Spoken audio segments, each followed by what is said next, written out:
Hello everybody, welcome back to this YouTube channel. In today's video, we're going to be going ahead and taking out all the surface rust on the vehicle and all the spaghetti noodles. Why are we doing this? Well, the original owners who had the car before me thought, hey, I'm going to do my own wiring job, and they made it look terrible. You can already see how much spaghetti noodles are laying all around and whatnot. And then even on the backside, right where the trunk is, whole bunch of spaghetti noodles right up in here. Yeah, it's not a good electrical job if you ask me or any other electrician or mechanic. They can definitely tell you the same exact thing. But yeah, that's pretty much what we're doing right now. But you can already see in the video, I already grabbed the grinder wheel and grinded some of the rust off and whatnot, so that's pretty much all taken care of for the most part. And we're gonna get to this side because this side is terrible. You can already see right where the battery was placed, it is rusty, corroded, battery acid. We also got to work on the cab mounts. As you can see, that one is somewhat crooked and they're also completely rusted out. We're going to be pretty much just clearing out all of the surface rust around the frame, but I'm going to go take off this bracket first because it's completely bented out of place when we were taking out the engine in part 2 of this build series. So we got the bracket off. Woohoo! Now we are inside the engine bay.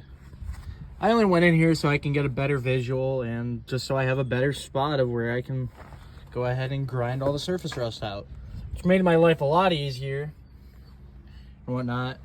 I cleaned this up, so this is pretty smooth.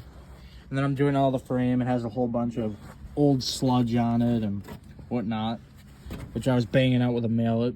And sometimes it works, sometimes it doesn't. Guess if you smack it hard enough, it comes out. Stuff's coming out. Then I got this side cleared up just a little bit, and then as soon as I started taking some of the stuff off this side, it started rusting. So I'm like, whatever, that's typical. But everything here is pretty much clean. This is just the aftermath of the angle grinder, so that's nothing to be worried about. So and then we got to do this side and whatnot, but for the most part, we're pretty much almost there. So yeah, I'm not gonna lie to you, but I like how this little spot in the engine bay makes a really nice spot for a nice little chair. Just chill right here, put your feet up here, listen to some music, you know? I'm chilling right in here. But yeah, you can already see mint. Now you gotta get all this rest of the stuff out. These are the old floorboards and then they put in new ones. But look at all that nasty stuff. We all want that out. But so this looks really nice. I took off all the surface rust on it and the old sludge and grim and whatever else pretty much got on the frame. And now we're just going to be working with the transmission bracket that holds that down. And I wish to go ahead and show you guys, you know, me going ahead, messing with an angle grinder and cleaning this all out. But working with an angle grinder with one hand on my phone and one hand on the angle grinder with a wire brush, it's a complete pain in the ass because that thing will get very unstable, and especially with no guard on it, as you can see, that is a safety hazard. And I don't feel like getting my hands ripped open. And it doesn't even matter because these gloves are completely torn. I've been using these things for God knows how long. So safety comes first and prioritize and whatever else. But you can already see this looks really nice, pretty mint. Unlike all this. But I try going ahead and getting the angle grinder down here so I can get all this stuff down, but yeah, obviously you can go tell there's no space for me to work with, so I might just go grab a flathead screwdriver and start prying off this sludge and really old grim because it really needs it. And then we're gonna go work on this. So yeah, so as you can go see, we're all done with the whole front end. All polished, all made look really nice and whatnot. Now we're all done with this electrical spaghetti, you know. Well, I'm all done with the front end of the frame, so that's all polished, cleaned off. No more surface rust and whatnot. And now we're going to be working on this electrical spaghetti, which now I'm just trying to figure out which each individual wire goes to. So I pulled out 2 wires because originally on this car, it had this goofy button or switch on here, this one. So in order to start the thing, you'd have to have the key on, and then you would have to press this, and it would start the motor. The thing is the reason why they did it is because they put it on. I don't exactly know how it happened. I think they switched the wires and they crossed, or I don't know exactly what the hell they did. But I know they backwards something, and because of that, it caused the starter just to immediately and continuously run even without the key on the turning position, I believe. Sorry, I'm kind of having a brain aneurysm because I'm trying to remember what the hell they did. Because we had to go ahead and take these wires off, and it fixed the issue. I'm trying to remember. I'm sorry, guys. But these are the 2 wires that were continuously causing problems, and then all this spaghetti, all of this. Oh, well, okay. Well, there goes the horn. Whatnot. Oh, look at that crap. Ugh. How fancy. Okay, then. Actually, I don't like where the horn placement is on this. I like how they just added a little button. But the original one was supposed to be right here. But they took out all the electrical that was in it. So it's pretty much useless. So, let's go see. I'm gonna try looking through this stuff. You know you're in a pain in the ass situation when you gotta go right where the floor is just to find where these go. Alright. Oh, well that's dangling off too. Huh. So when I was not recording, I got all the wires and everything cut out. You can see all the little custom fabrication jobs they did with the wire. They just pretty much, they didn't even solder it. They just threw electrical tape on there and they called it a day. And just said, hey dude, this is good enough. But there's so much wire that I had to pull right out. I just cut them because there's no point of me going ahead and trying to trace down all these damn wires that lead to either nowhere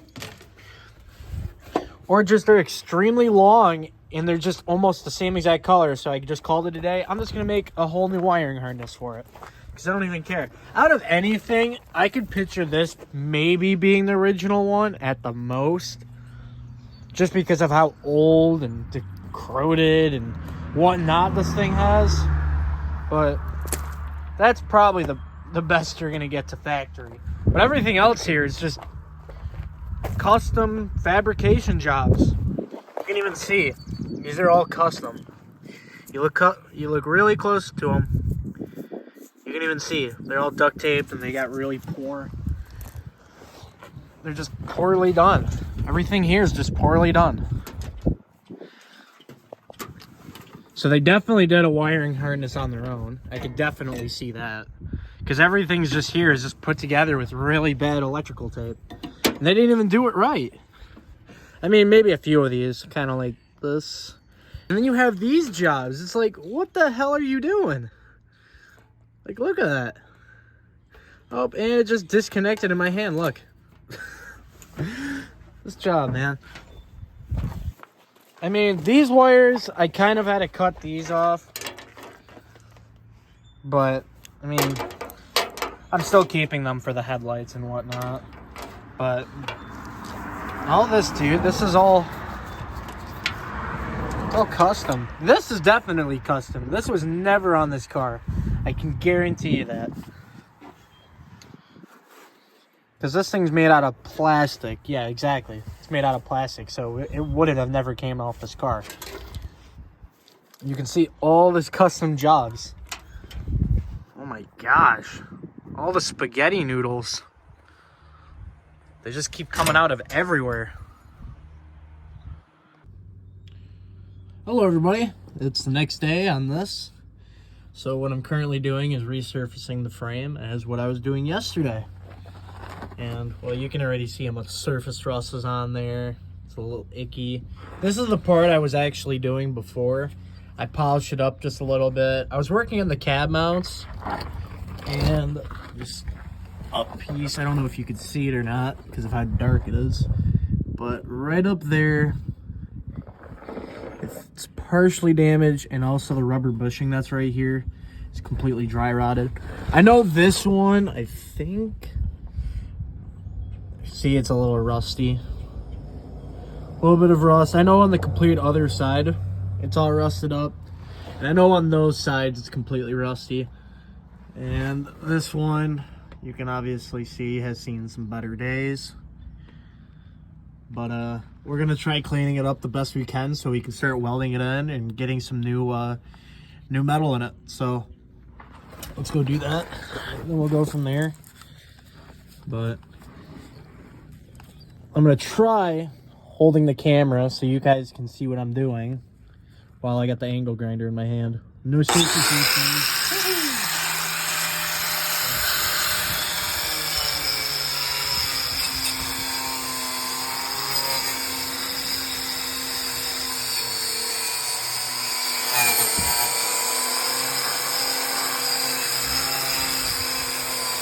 Controlling this with one hand is a little bit difficult, but it's all good. After you get used to it, it becomes easy.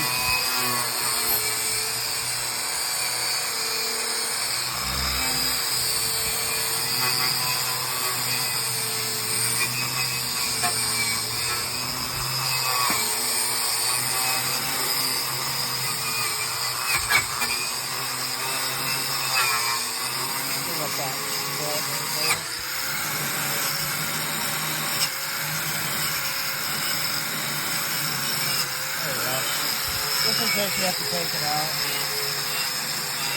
I don't feel like breaking a bolt, so take the bolt out.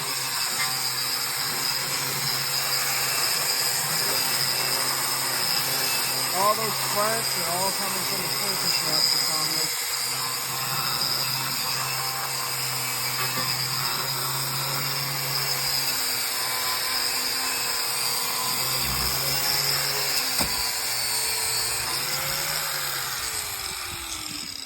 Look at that. Jeez. It looks a lot better than what it did before. I mean, compare this, if we could focus, compare that to all that right there. Nice versus bad. I mean, that's clean. All that. It's all bare metal, but hey, it's a good thing we got Caterpillar black, so I'm fine with that. All that is going to be cleaned. The whole bottom of this, I cleaned a little bit of it off, as you can see.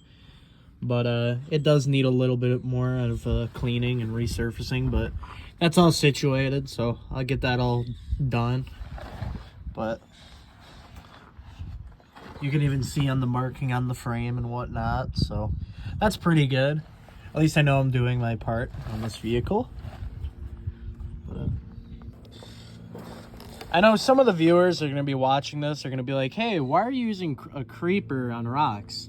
Because, you know, this is meant for garages or barns or flat places, not places that are completely uneven and full of rocks. It's probably because I don't feel like getting rocks jabbed on my back.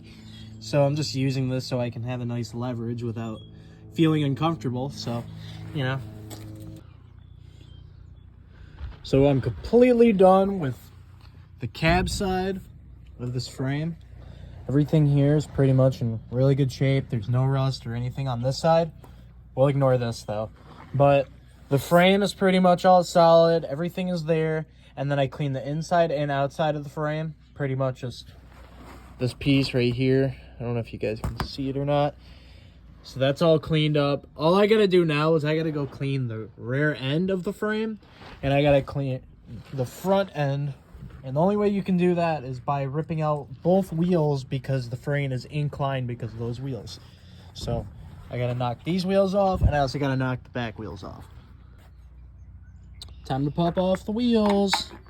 Fun fact on how you take out rims and these little covers right here.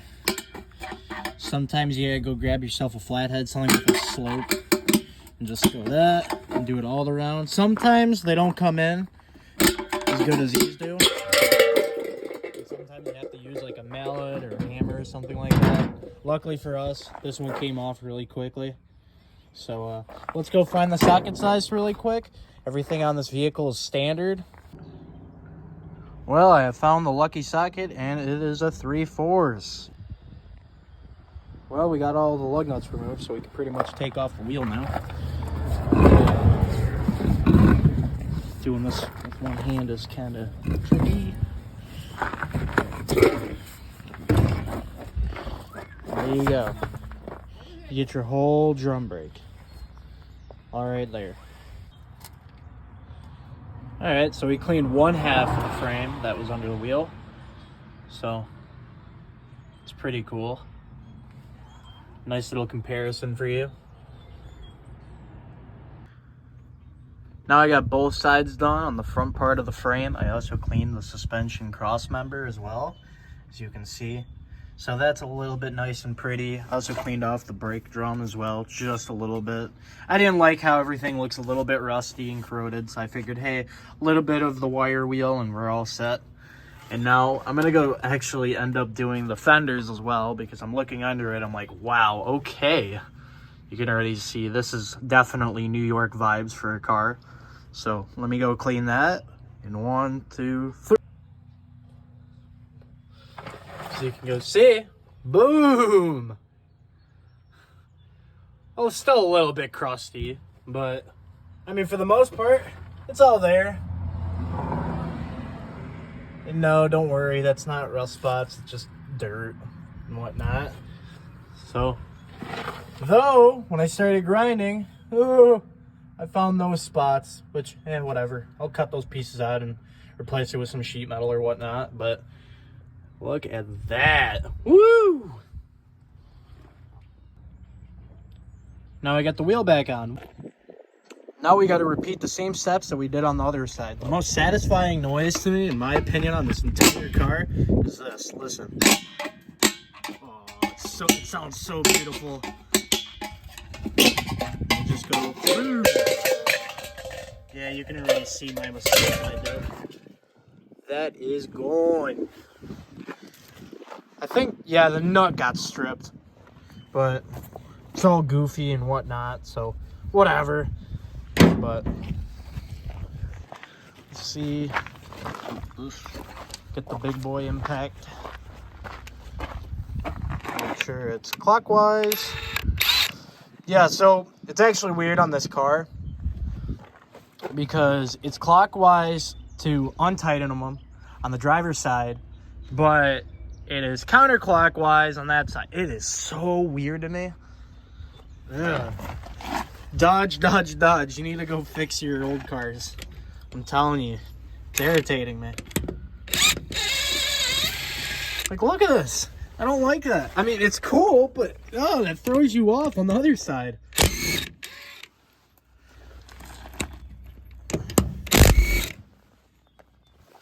And this one, hopefully, if it comes out. Boom. There we go. Get the tire out. Jeez. Alright, we got that one. Now we just gotta repeat everything. Do the same thing all over again. Tires don't roll on me. I'll actually cry. Let's see. Yeah, this one definitely has a lot more rust. Kinda. Maybe the same amount.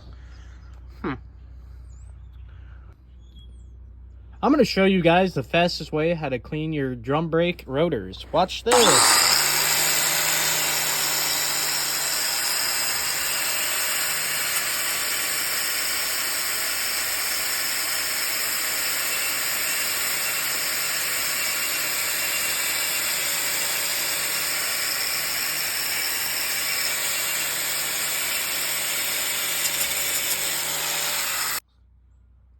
See, look how mint they are now. Well, I got this side done. So, sheesh. It is a little dark out now because of the eclipse, but, you know, for the most part, I got everything done, so pretty happy. Let's go put the wheel back on and call it a day. So, it's the very next day, and I put on the wheel yesterday, but, I pretty much spray painted the entire frame from the back doors to the whole front end. So that's pretty good. Now, this side is completely different color than the other side because this was all Caterpillar black, and then the cap on the Caterpillar black spray paint pretty much just broke from the inside of the can, and it sprayed everywhere. So I had to start using that stuff right over there. So you can see that there's a pretty big difference in the color scheme right here. That is more of a matte than anything. And that as well. You can pretty much compare and contrast all from there. Two different colors. So now what I'm on to next is I'm going to go cover all the trim holes through the doors all the way up to the fenders because it's going to rain tomorrow, and I also don't want water seeping into any of these and rusting everything up again because that would be bad. Especially on these doors that are pretty much just like completely bone stock. Water falls down to here and rusts it up, especially at these little corners right here. It rusted up really good. So I want to try avoiding that at all costs. So we're just going to go cover that up with masking tape because I don't have duct tape at the moment, but it'll work. So now we are popping off the back wheel so I can finish the frame and get it done and over with. Yet again, the most satisfying noise on this entire car. Oh, I love it. Where it is? Where is it? Yeah. This one's actually somewhere harder to get out. Okay. Yeah, I thought so. There you go. A little bit of prying and we got it all done. All good. Jeez. Look at all this crap right here. Spider nests, whatnot, webs. Yeah. Nasty. Well, now I've officially got the entire wheel off. Now it's time to go ahead and take all the surface rust out. Sheesh. Look at the frame now. It looks beautiful, except for the spray paint, because I ran out of it. So it doesn't look beautiful at all, but hey, at least it's better than surface rust, so I'll take it. The brake rotor I cleaned up just a little bit. Not too much, but hey, it's good enough for me, so. Time to put the wheel and hubcap back on. Let's go. Well, time to do this side now.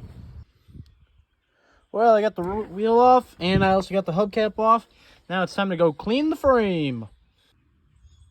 And just like that, this side is done. Woohoo! Well, we got the wheel and hubcap put back together. So this concludes today's video of part 3 of the Dodge Coronet build. I hope you guys stick along and hope you guys enjoy the project as it goes and continues on. I hope everybody has a nice day and peace out.